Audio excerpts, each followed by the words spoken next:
I'm Larry O'Connor alongside Brian Wilson. And joining us on the line right now, Stuart Varney, author of Varney and Company on the Fox Business Network, which is seen weekdays at 11 a.m., and it's good watching, it is. Hey, Stuart, how are you? Brian, I'm very well. How about you? Well, I hear the stock market may have some rumbles today. What's going on with that? Now, that's putting it mildly. I think we'll open down about 150 points on the Dow Industrial Average. In fact, stocks are lower all around the world. Let me guess. It has something to do with the Fed? Maybe something to do, but that's not the prime mover this morning. All right. No, I don't think it is. The problem is there's a sudden realization that the global economy is not doing well, and America is not leading the way as it should. Number one, bad numbers out of China. Number two, terrible numbers out of Japan on their capital investment. Number three, huge Portuguese bank in real trouble. So here comes the euro crisis all over again. And number four, yes, the Fed says it's going to maybe stop the money printing operation in October or November of this year. Not necessarily that good a news. Stop the QE, the quantitative easing. Oh, stop it. Please, Brian, I hate that jargon. That's a barrier between understanding of the financial markets and the general public. They're not going to print much more money after this fall. That's what they've decided to do. You add all this lot up, and you've got a global stock market sell-off, and who knows how far it's going to go. And we have been having, pretty good news in the stock market until recently. Yeah, I mean, we've hit 17,000 on the Dow Industrial Average last week. Never seen that before. But now suddenly comes the realization that, maybe we need a little growth in the world economy to back up that 17,000 level, and we're not going to get it.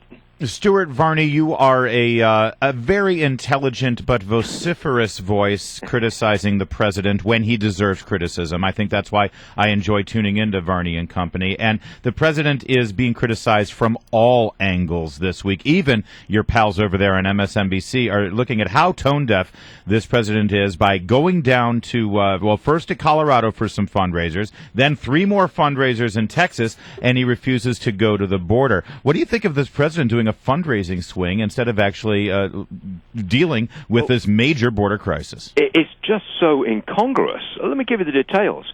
On Tuesday, he's in Colorado for a fundraiser.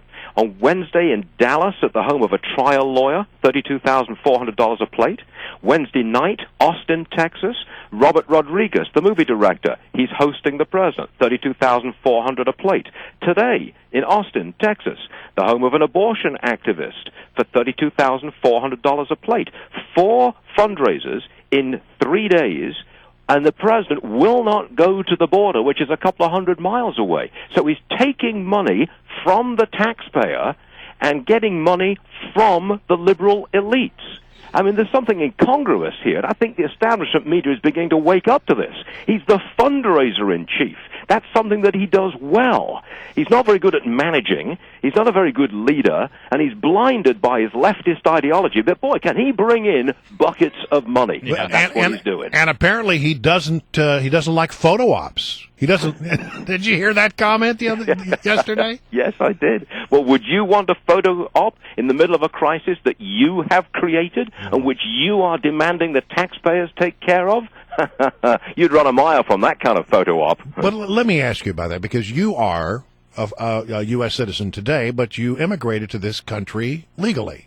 Yes. Do you have thoughts about what's going on the border from that perspective? Yes. I want to regularize immigration into this country. We should have a lot more visas for people who come in legally. We need certain kinds of labor. Bring it in. If you need it, bring it in. I don't have a problem with that. But when I see people encouraged to show up at the border and dump their children onto the taxpayer's dime, doing it totally illegally, but encouraged by the administration, it really gets my back up. I stood in line. I paid the fees. I waited my turn. I came here legally. I got the green card legally, for heaven's sake, and it took a long time and a lot of effort to do it. Why should I now be superseded by people who just show up at the border because Obama invited them in? I mean, there's something wrong there. Yeah, and it's funny, Stuart, I don't think enough legal immigrants like you, for lack of a better term, are making that case. I don't hear it enough out there in the media. Do you? No, I don't. Look, I want legal immigration. I think it's a good thing. I think America benefits. You've made the case. It's good for the economy, certainly. It is good for the economy. We need it. We want it. And we've historically benefited from it.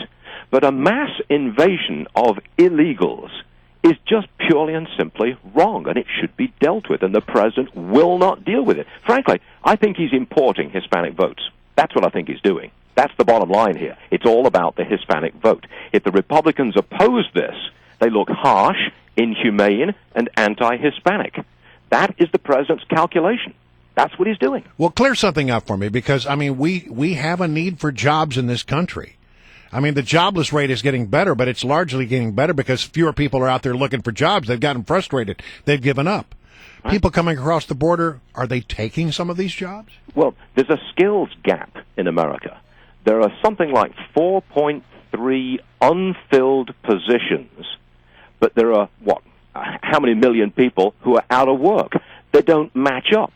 The skills required for the positions available are not being met by the skills available in the workforce. Yeah.